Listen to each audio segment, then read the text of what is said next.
Hello అండి, అందరికీ నమస్కారం. Welcome to Vasantha's channel. నేను ఈరోజు సర్వము ఏకమే అనే బుక్ రీడింగ్ స్టార్ట్ చేశాను. ఈ బుక్ వైఐఆర్ సుబ్రహ్మణ్యం రచయిత, తెలుగు అనువాదం దోనెపూడి వెంకయ్య. జనవరి 1950లో భగవాన్ శ్రీ రమణుల 71వ జయంతి సందర్భంగా ఫస్ట్ టైం ఈ బుక్ ప్రచురించారు. ముందు మాట: మనుష్యులు సుఖప్రాప్తిని దుఃఖ విముక్తిని కోరుకుంటారు. ఇతర జీవుల విషయమైనా ఇంతే. మానవ జాతి అంతటికీ ఇది సామాన్య లక్షణం. కానీ ఆధ్యాత్మికంగా పైకి ఎదిగిన వ్యక్తులు ఓర్పు సహనం కలిగి ధర్మాచరణ పరాయణులై ఉంటారు. అటువంటి వారితోటి సాంగత్యం చిరస్థాయిగా ఉండును. సామాన్య వ్యక్తులతోటి సహచర్యం అలా ఉండదు. అయితే ఒక ప్రశ్న ఉదయిస్తుంది: ధర్మం అనగా ఏమిటి? ఈ అంశం చాలా ముఖ్యమైనది. ఈ ప్రశ్నకు సమాధానం కనుగొనలేదు. ఎందుకంటే ఏది ధర్మబద్ధమో ఆ విషయం పరిస్థితులను బట్టి నిర్ణయింపవలసి ఉంది. ఈ విషయంపై ఎంత సమగ్రమైన గ్రంథం వ్రాసినప్పటికీ దానిలో స్పృశింపని పరిస్థితులు ఎదురవుతూనే ఉంటాయి. అయినా పరిస్థితులను సమాలోకనం చేసి ఏది ధర్మమో నిర్ధారణ చేయి స్తోమతను ప్రసాదించగల స్థితి ఒకటి ఉంది. అటువంటి స్థితిని సాధించుట అందరికీ ఆవశ్యకము. అటువంటి స్థితి ఒక్కటే, అనేకములు లేవు. ఒక్కటే అయినప్పటికీ అది అసాధారణమగు స్థితి. మానవులు దానిని అనుభవంలోకి తెచ్చుకొనుటకు అరుదు, అనగా అది సిద్ధంగా లేదు. ఇంతకంటే వింత అయిన సంగతి మరొకటి ఏమి కలదు? విలక్షణమైన ఆ దశను గురించి ఉపనిషత్తులు బోధించాయి. ఈ గ్రంథములో ఆ సత్యమునే నేను నా అవగాహన మేరకు వ్రాసాను. అంతకు మించి దీనిలో నా సొంత జ్ఞానం ఏమీ లేదు. దీనిని నా కర్తవ్యంగా భావించాను. ఈ గ్రంథములోని అధ్యాయములన్నీ పరస్పరం అవినాభావ సంబంధం కలిగి ఉన్నాయి. అకారణంగా ఒక అధ్యాయంలో ఉండవలసిన అంశం మరొక అధ్యాయంలో చేర్చబడి ఉండవచ్చును. అలాగే ఏవైనా అంశములు అస్పష్టంగా ఉన్నట్లు తోచినచో శ్రద్ధతో ఏకాగ్రముగా అధ్యయనం చేయవలెను. అప్పుడు భావం స్పష్టమగును. అయినా కొన్ని అంశములు ఇంకా అస్పష్టములుగానే మిగిలిపోవచ్చును. అటువంటి వాటి విషయంలో పాఠకుడు చేయదగిన పని ఒక్కటే: జ్ఞానులైన వారిని సమీపించి అడిగి శాస్త్ర గ్రంథములను పరిశీలించి తెలుసుకోవలసి ఉంది.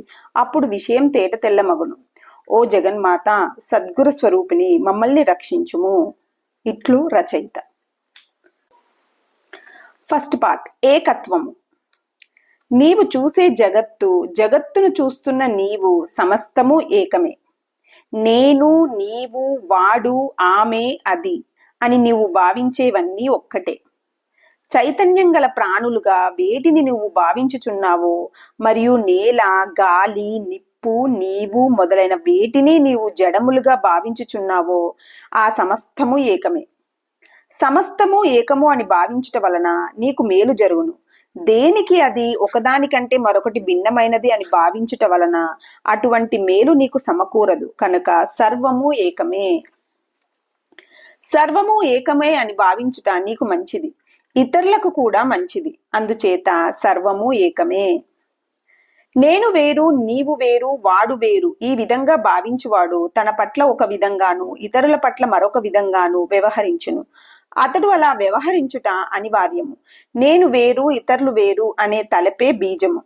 ఆ బీజము నుండే భిన్న వ్యక్తులతో భిన్న రీతులలో వ్యవహరించే క్రియారూప వృక్షం పుట్టి వృద్ధి చెందును. ఇతరుల యందు తన యందు గల ఏకత్వంను గ్రహించిన వ్యక్తికి ధర్మచ్యుతి కలిగే అవకాశం ఏముంది? భేద దృష్టి అనే బీజం ఉన్నంత వరకు విరుద్ధ కర్మరూప పాపాచరణంనకు అనాలోచితంగా నీవు పాల్పెడదవు. కనుక భేద దృష్టిని విడనాడుము. సర్వము ఏకమే. జగత్తులో వివిధ పదార్థములు వివిధ రూపములలో గోచరించుచున్నవి కదా, ఇవన్నీ ఒక్కటే అని భావించుట ఎలా? ఇటువంటి జ్ఞానంను పొందే ఉపాయం ఏదైనా కలదా అని నువ్వు అడగవచ్చును. అప్పుడు నేను ఇలా జవాబు చెప్పెదను: ఒకే చెట్టుపై మనం ఆకులు, పువ్వులు, పండ్లు, కొమ్మలు మొదలైన వాటిని చూస్తున్నాము. అవన్నీ పరస్పరం భిన్నంగానే ఉండును. అయినా అవన్నీ ఒకటే అని అన్ని వృక్షం అనే పదంలోనే ఇమిడి ఉన్నవి. వాటికి ఉన్న వేరు ఒకటే, సారం ఒకటే. అదే విధంగా పదార్థములన్నీ, దేహములన్నీ, జీవతత్వములన్నీ ఒకే కుదురు నుండి వచ్చినవి, ఒకే ప్రాణశక్తి కారణంగా చైతన్యవంతమగుచున్నవి కనుక సర్వము ఏకమే. ఓ సజ్జనుడా, సర్వము ఏకమే అనే కథనం ఉపకారమో అపకారమో నీకు నీవే యోచన చేసి చూసుకొనుము. తాను తన పట్ల ఎటువంటి అభిమానమును కలిగి ఉండును, అటువంటి అభిమానమునే ఇతరుల పట్ల కూడా కలిగి ఉండవలెను. తాను ఇతరుల పట్ల ఏ విధంగా వ్యవహరించునో అదే విధంగా తన పట్ల కూడా వ్యవహరించవలెను. ఇటువంటి దృష్టి నెలకొంటే దాని అర్థం ఏమిటి?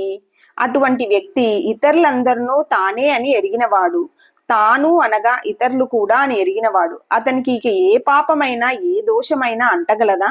ఇప్పుడు చెప్పుము, ఏకత్వ జ్ఞానం కంటే శ్రేయోదాయకమైన విషయం మరొకటి ఏదైనా ఉందా?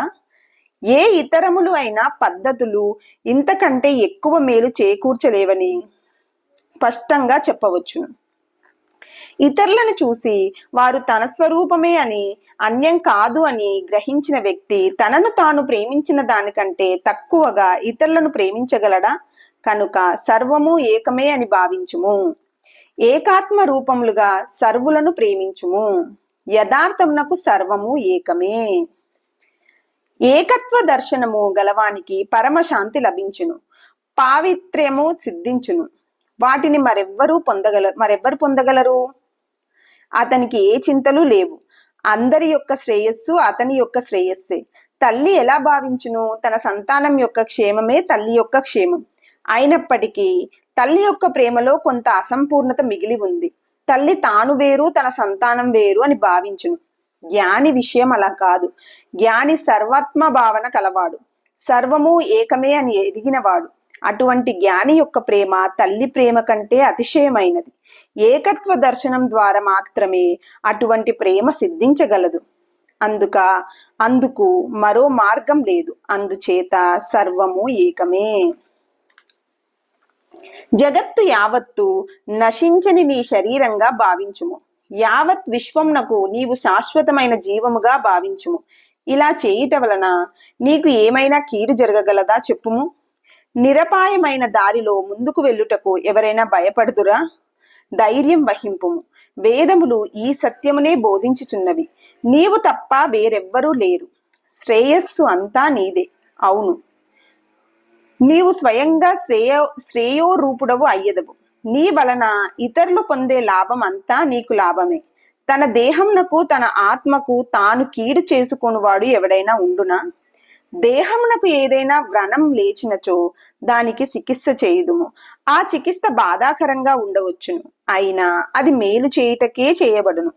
నీ కర్మలలోని కొన్ని అలాగే ఉండును. అవి లోక క్షేమంను కాంక్షించి నువ్వు చేయుచుందువు. భేద దృష్టి నీలో పొడసూపదు. క్లుప్తంగా చెప్పేదను వినుము. ఏకత్వ జ్ఞానం కల వ్యక్తి ఏది కర్తవ్యమో అదే చేయును.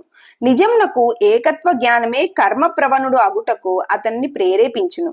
అతడు పొరబడుట అసాధ్యం. లోకంలో అతడు కన్నుల ముందు ఉన్న దైవము సర్వము ఒక్కటే.